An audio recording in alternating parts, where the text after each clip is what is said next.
class, one of 23 rookie classes that are in school today. Look at him there, okay? Almost 3/4 of the league is running rookie camp at the moment. The first part of the offseason program that includes OTAs and mandatory mini camps later this spring. We're going to hear from a bunch of them throughout today's show. But we start with some breaking news from Adam Schefter, who reported that the NFL and the NFL Referees Association have reached a 7-year collective bargaining agreement that'll run through the 2032 NFL season. The current deal was scheduled to expire on May 31st. This is massive news. I'm not sure we can even give it enough credit as we welcome Jeremy Fowler in here. What more can you add just about how significant this is for what we'll see going forward? Laura, with the people I talked to at the league office, there's a sigh of relief. They did not want replacement refs. Now they get a win-win for the fans, for the league office, and for the officials. Now the league is figuring that it has a win here because it gets more access to these officials. There used to be a dead period from the end of the season till like mid to late May where they could sort of disappear.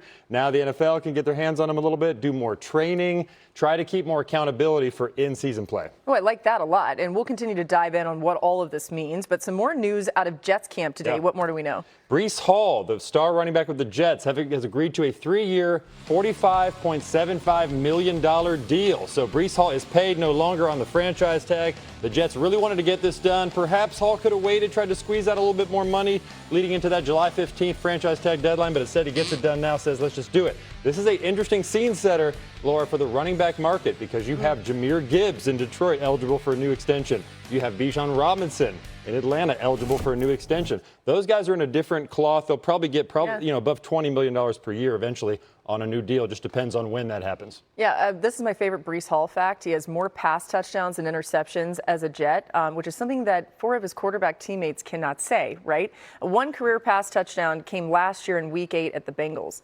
Need more pop out of you, Jeremy. That was exciting stuff. All right, this is also really cool to see. Breece Hall said, I cried for the first time since I tore my ACL. This day really hit different for me, man. So cool to see his reaction. New on NFL Live, we stay in New York, where Aaron Glenn was asked about number 2 overall pick, David Bailey. He's a very intelligent man. So that part, we knew wasn't going to be an issue. Just being able to function as far as communicating with the coaches back and forth, communicating with the players in the meeting room. And then once he got on the grass, man, you could tell he has that first step quickness that we all knew. And he's going to be an exciting guy to coach. He's intense, man. He's intense on the field. He was helping. He was going around throughout the whole Indies and checking us out. But he's been great, man. He gives props when props is needed, and also gives great coaching, stern coaching when it's needed. So it's been fantastic getting under him. I love it. We are thrilled to welcome in Tim Hasselbeck and EJ Manuel today. Tim, we're going to start with you. How big of an impact do you see Bailey and his fellow rookies making in New York?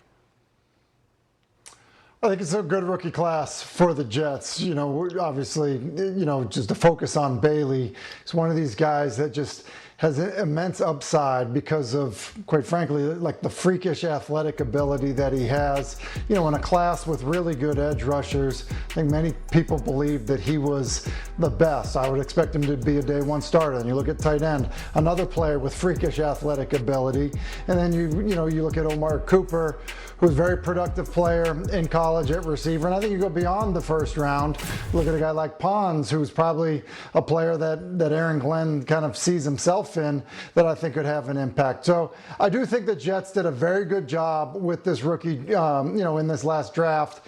And I think they'll see guys, probably 4 or more, play significant roles on their, during their season in terms of just snap totals and impact. Yeah, it does feel like these guys are set up to have an instant impact. EJ, the Jets grabbed Kenyon Sadiq, the tight end out of Oregon. How do you see him fitting in with even what they already have playmaker-wise in this offense?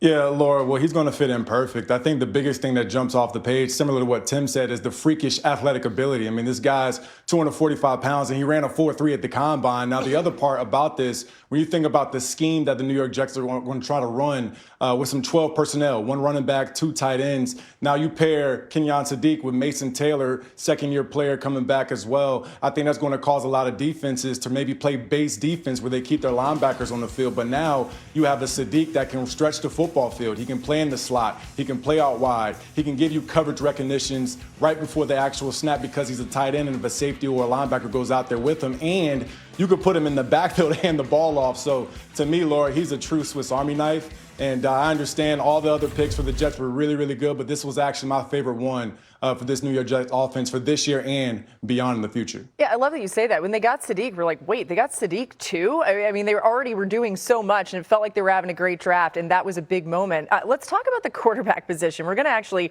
shift ahead a little bit. Who are some quarterbacks that the Jets might have an eye on next year? Our Jordan Reed's way too early 2027 mock draft has 4 quarterbacks going in the first round, starting with Texas's Arch Manning. Not far behind him, Oregon's Dante Moore, Notre Dame's C.J. Carr, and Oklahoma State's Drew Mestemaker, also the top 15 picks. So, EJ, is there a 2027 quarterback that you like for New York? Yeah, Laura, it's Dante Moore out of Oregon. And really, Dante Moore, had he came out in this 2026 draft, I believe he would have pushed Fernando Mendoza for that #1 spot overall. Now, I understand why he came back to school. When you can add more starts under your belt, that's always great. And also, when you have NIL keep you in school, I'm sure that's also nice too. But Dante Moore is one of those guys who's been big in some big game situations. His arm has plenty of ability to push the ball through the wind, especially if he goes to a team that's outdoors with some of those elements. I hear the Arch Manning conversation, but I also really like Dante Moore and think he's prized to have a huge season this year, potentially a Heisman Trophy too. Yeah, when you talk about this, it's like, okay, obviously, Tim, we're saying they're going to be picking early in the 2027 draft, which is maybe not something the Jets fans really want to hear, but it may be part of the reality.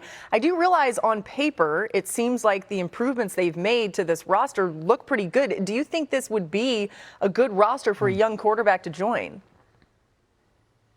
I do, especially a year from now. And I think in fairness to every team that struggled, it's usually not just one cycle that you can, flip the talent on your roster, meaning, between free agency and the draft, all of a sudden, it's the perfect scenario set up for a young quarterback. But, I think that, as kind of said earlier, what they did in this last draft, then the ability for another cycle of free agency, and then potentially, as EJ's kind of referencing, maybe be able to pick a quarterback that's a top tier prospect a year ago.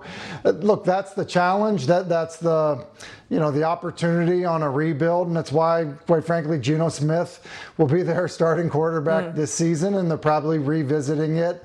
We're talking about a new quarterback being their starter a year from now. Yeah, and Tim, you make a good point, but the thing is, like Laura said, we don't know if the Jets going to be picking that high. And Geno came out with me back in 2013, so he's an elder statesman. I'm actually glad to see him go back to the Jets to see how he finishes up his career there. But if you don't get Dante Moore, you got C.J. Carr, Sam Levitt, a bunch of other quarterbacks. Lenore Sellers also coming out in next year's draft is going to be plentiful for the quarterback position. Yeah, I know everyone's like, man, all you guys do is talk about how next year's draft is a great quarterback draft, but even just some of the names that EJ's listing off there, Lenore Sellers, you can't forget about him. He could have a really great season this year and show some of that dual threat ability. Let's talk a little bit more about the Jets here really fast. The draft capital that they are going to have next year is unbelievable. 3 first-round picks, remember their own, Indy's from the Sauce Gardner trade, and the better of Dallas and Green Bay's picks after that Quinnen Williams deal, so they'll have the capital to do a lot with depending on what they need.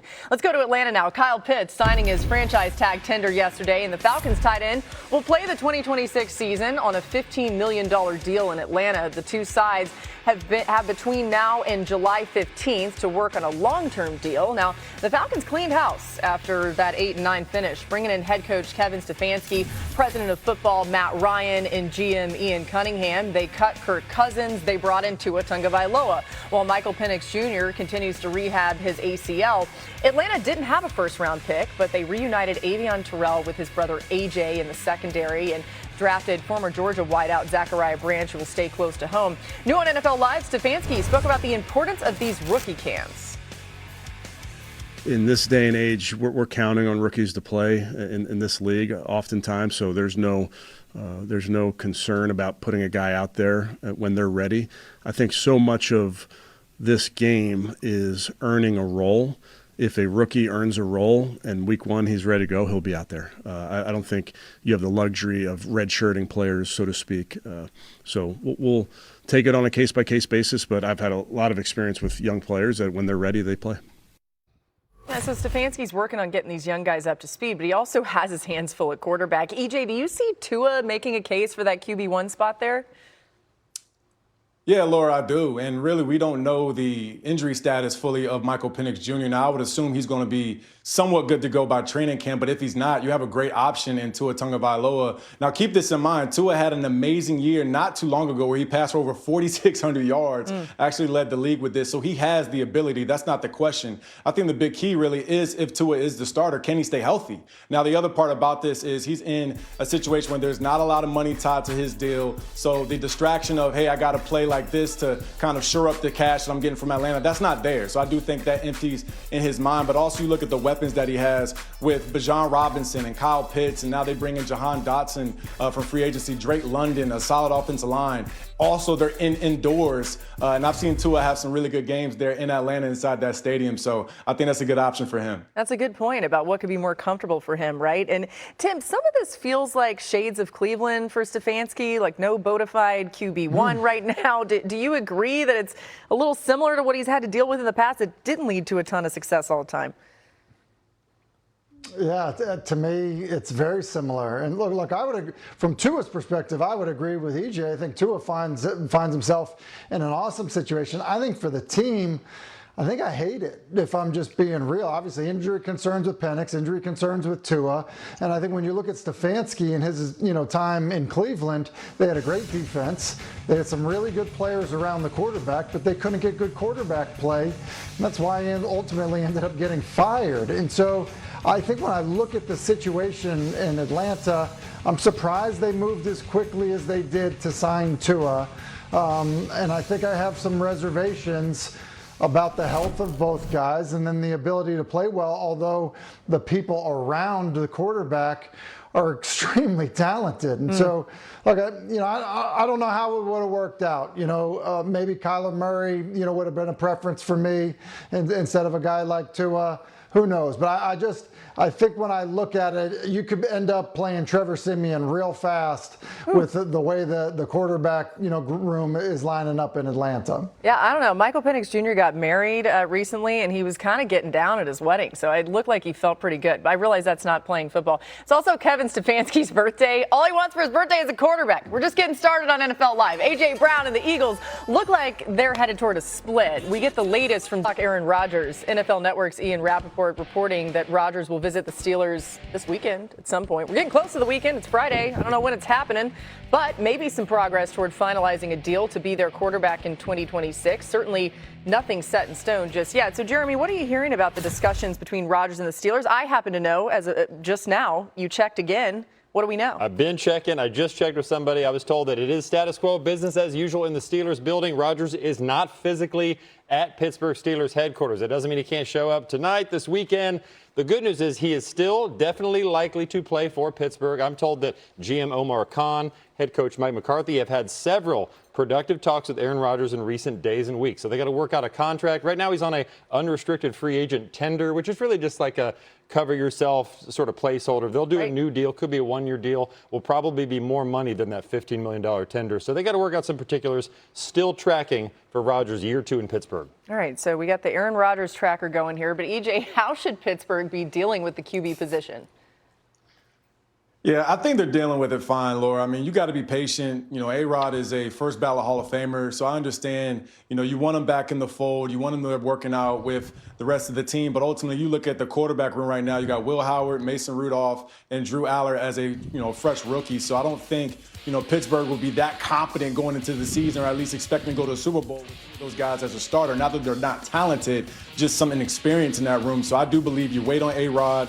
Ultimately, I do believe he'll also want to play this season because you got a ready-made defense. And I believe now also year 2 for him, that offense can be also more explosive than it was last season as well. Yeah, I mean, it certainly feels like it's all tracking toward that Rodgers is going to be a Steeler. We're going to run this back again, right? But, Tim, are the Steelers definitively better with Rodgers as their QB, knowing some of the other younger options they do have?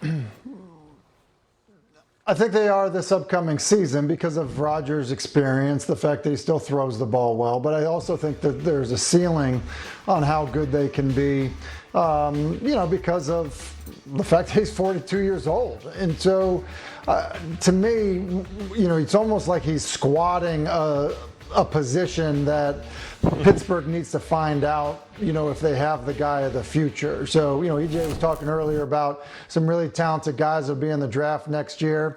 To his point, they also have some young, talented guys that were very productive in college on the roster now.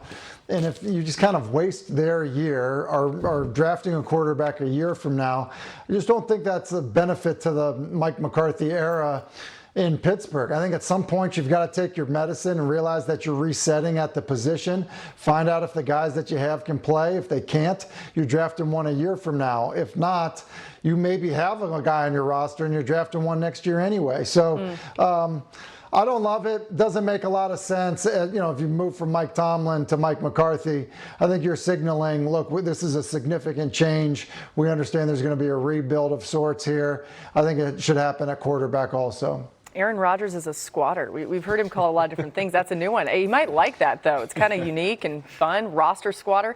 Okay, new on NFL Live. Sonny Styles putting pen to paper on his rookie contract for the Commanders, signing a 4-year, fully guaranteed deal worth just over $37 million. Head coach Dan Quinn talked about how he's getting his new linebacker ready this week.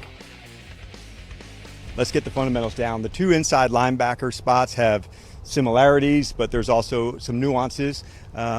During the course of the spring and training camp, we'll work him and some other guys at both of the spots. There's a lot that he can do. All the players are going to try to do the best we can to put him in the spots to really allow them to do their thing, at full speed and at a high level. There's no limits on what I think he can become. I'm going to let the whole process, really play all the way through because there's a lot to go over. EJ, how good a fit is Styles in Washington? Yeah, Laura, he's a perfect fit. And I actually got a chance to see Dan Quinn talk about Sonny Styles on the Rich Eisen show last night. And you would have thought he was like his firstborn child, how proud he was and how happy he was to get him in the fold. Now, here's the thing. Sonny Styles has the speed, he has the length, but also he used to play safety. So you think about a Dan Quinn defense, they're going to be 3-4. They're going to have a lot of zone coverage where he's going to have his eyes to the quarterback. And he can have range as well. And think about moving him around with the pass rush. So I think you got another Swiss Army knife here with a draft pick and also somebody who's going to be a cornerstone piece there in Washington under Dan Quinn. New on NFL Live, Saints head coach Kellen Moore was asked about seeing wideout Jordyn Tyson at camp this week. He had a little quick, 11 route pro day or something. There wasn't a whole lot there. And so it's fun to just see these guys back out there playing football. And so obviously you can see his body move. He's got some, he can go. He can really go. He's got some suddenness, some elusiveness. You see his body move pretty well. And so it'll be a fun process for him. Tim, what will Tyson bring to the Saints offense? Well, some speed, and they clearly were looking for speed when you look at, what they've done on offense, between Tyson, Barry, and Brown, who they got in the 6th round out of Kentucky, can absolutely fly. Travis Etienne was added. He's got a ton of speed. So I think they were looking for speed. Kellen Moore is a really good offensive coach, play designer, play caller.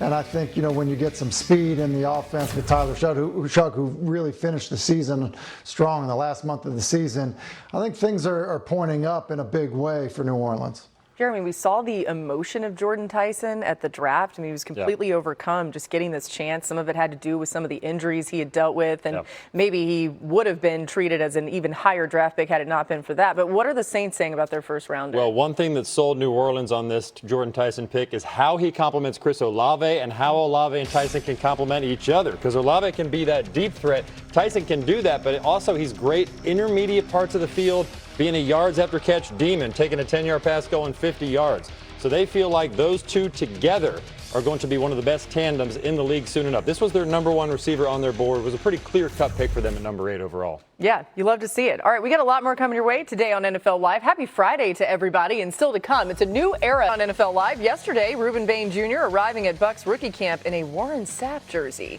And new on NFL Live, Bain was asked about it today. It was a sense of pride, I felt like, being displayed on as soon as I stepped foot off the bus and everybody could see Sapp, the first thing you see, and then you see the 99 in the Bucs and everything. So I feel like it speaks on the brotherhood we have at the University of Miami, then it speaks on the amount of pride I got and where I'm at right now. All right, I'm buying it. To some bad news out of Cleveland now as linebacker Jeremiah Owusu-Koramoah was placed on the reserve PUP list. The move means he will miss the entire 2026 season. And to Minnesota, they made a big addition to their wide receiver room on Thursday, signing free agent wideout Juan Jennings. It's a one-year deal worth up to $13 million, that according to our Adam Schefter. His new head coach, Kevin O'Connell, was asked about the new addition today. He's a player that I've always, from afar had a lot of respect for. He's obviously brings size to the room, brings a level of play style and physicality. The guy loves playing football and also the catch radius and the competes and the production that he's had. That physicality point that he made, we were kind of wondering, when's anybody going to sign Juan Jennings? Because I think if you have him on your team, you really like him. If he's on another team, you may not like him as much. EJ, do you like the Jennings signing in Minnesota? Yeah, Laura, I love it. In fact, and exactly what Kevin said there with the physicality, when I watch Juan Jennings on tape, he reminds me just like a bulldog. When the ball is in the air, it's his. And then you think about this type of offense, you already have Justin Jefferson where teams are going to try to double him, have some cloud coverage over the top with the safety, helping the corner underneath to double him up. But then also Jordan Addison can be that piece that can vertically take the football off. So I think Juan Jennings is that player on third down. When those two other guys are occupied, then you can lean on him. And also looking back on last season, I don't believe he missed a game. So that's another part, too, about the durability that you're going to get from Juan Jennings, also adding T.J. Hockenson in that conversation as well at tight end. Yeah, so then it makes you think, well, who in the world's going to be throwing the ball to him, right? The next big question is who's throwing to that trio of wideouts next season? Reminder, they brought in Kyler Murray to compete with J.J. McCarthy. What do we know, Jeremy? Well, I'm told that Kyler Murray has handled himself like an alpha in the building, like he's going to be the guy. Now, not from a cocky standpoint. He's just used to being a starter. He knows the operation. I'm told the offensive coaches have been thrilled with his acumen, his ability to adapt to the new offense. So there should be a true competition between Murray and J.J. McCarthy. But the feeling league-wide is that Murray will have a leg up for those reasons, plus the experience. And he's got a clear-cut blueprint. Just last year, you had Daniel Jones in Indianapolis, signed a one-year deal, balled out, got a big contract there as a starter. Kyler Murray can follow something similar. Yeah, I mean, Tim, does it make you think about the fact that there was a time not that long ago that they had Super Bowl champion winning quarterback Sam Darnold in the fold, and now you're dealing with all this? How would you describe where we're at with this Vikings quarterback situation? Look, it's fallen apart. I mean, when you look back at the year Sam Darnold had, I was on the record at the time saying that I would build around him. And I knew that, obviously they invested in McCarthy, but Sam was a young player. And when you have a proven young player, I think you build around him. Now, it's basically, it's fallen apart because now J.J. McCarthy's the starter. He's thrown more interceptions than touchdowns, and I think they're concerned enough about it that they've decided to sign a guy that's thrown twice as many touchdowns as interceptions throughout his career, been an explosive player, and I think, probably is ripe for a new opportunity. So I think this is a dangerous spot to be in for J.J. McCarthy because I think there's a good chance with, the talent around the quarterback in Minnesota, and the fact that Kevin O'Connell does a remarkable job coaching the position and coaching offense, that Murray could end up winning the job, keeping the job, and now all of a sudden, instead of, scrapping the situation, for McCarthy on Sam Darnold, now all of a sudden you're moving on from McCarthy and you're starting something brand new with Kyler Murray. Yeah, Tim, you make a lot of great points. And, that's the unfortunate part about when J.J. McCarthy got hurt in that rookie year. It was basically a redshirt year, so to speak, because you think about his development. Maybe he's a little bit behind. Last year technically was his first year as a starter. So now, he's kind of learning how the NFL works. And it's one of those deals where they will not wait for long for you to develop. They bring in Kyler Murray. They're not owing him a lot of money. And I imagine Kyler Murray's going to have a huge chip on his shoulder and looking at some other situations. And guys have gone to Minnesota and kind of gotten their career back, Sam Darnold being one of them. So I do think it's a good situation here for Minnesota and also for Kyler Murray. Yeah, and I'm not saying pressure's building for Kevin O'Connell, right? He's one of the most respected coaches in the NFL, but it will be his 5th season as the Vikings head coach, and he's 0-2 in the playoffs. So it does make you realize why they're trying to do everything they can at that QB spot. We got more coming your way. Makes you excited for what's going to happen next year. That game featured 2 of the 4 teams with the shortest odds to win the NFC, according to DraftKings Sportsbook. The Rams are the favorites, just ahead of the reigning Super Bowl champions Seahawks, as you see there. The Eagles and Packers check in behind him to round out the top 4. And LA definitely raised some eyebrows when they took the 13th overall pick and used it on quarterback Ty Simpson. Jeremy, why did the Rams feel like they had to make that move from what you've heard? Laura, they made that pick because they love the way he processes information at the line of scrimmage, on the field, pre-snap, post-snap. GM Les Snead told me that he has a central nervous system that is elite, just so he's got an NFL mind. Now he's got to use it on the minicamp field. They want to just see him handle the operation, have the ability to adjust. Everybody knows he's not playing this year, but they want him to have the urgency to show that he's ready to. Yeah, so EJ, when you think about him getting in the fold there, rookie minicamp, and some of the things that are important, what would you like to see out of Ty Simpson, maybe what he can prove early on and justify that 13th overall pick? Yeah, well, I think the biggest thing is just everything's about development right now. And, you know, for Ty Simpson, he's probably going to have what they call quarterback school where, you know, an offensive coordinator, maybe even a GA takes him to the side and they go through the script because everything's obviously going to be focused on Matthew Stafford coming off of a NFL MVP type of year. But here's the thing. I actually like the pick for Ty because now there's no rush. And we've looked in the past and seen quarterbacks who were drafted where you still had really good starters. Think about Jordan Love, Patrick Mahomes. These guys got chances to sit, learn, and watch, and I think that's so valuable. And really, you know, teams don't really take that into consideration as much anymore because everybody's trying to win right now. So for Ty Simpson, I love the pick. Now, I also understand why you would question it because maybe you could have used that pick on Mekhi Lemon or KC Concepcion or Chris Johnson at corner, which were some needs that the Rams had. But ultimately, I think for the future of the LA Rams, this was a really good decision long term. Yeah, and perfect scenario for Ty Simpson. Also, avoiding turnovers feels like a good place for a young quarterback. And no quarterback in Alabama history had a lower interception percentage than Ty Simpson,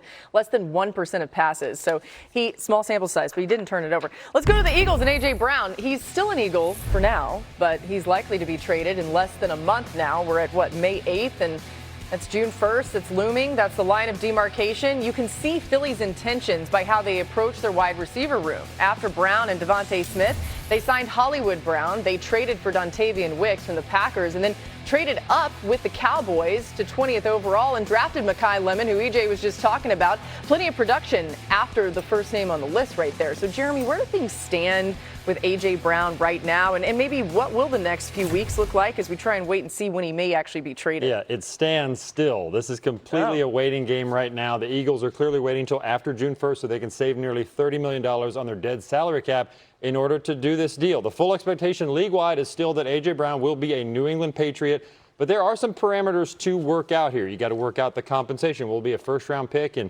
2027 or 2028? He's got nearly $30 million due to him next year.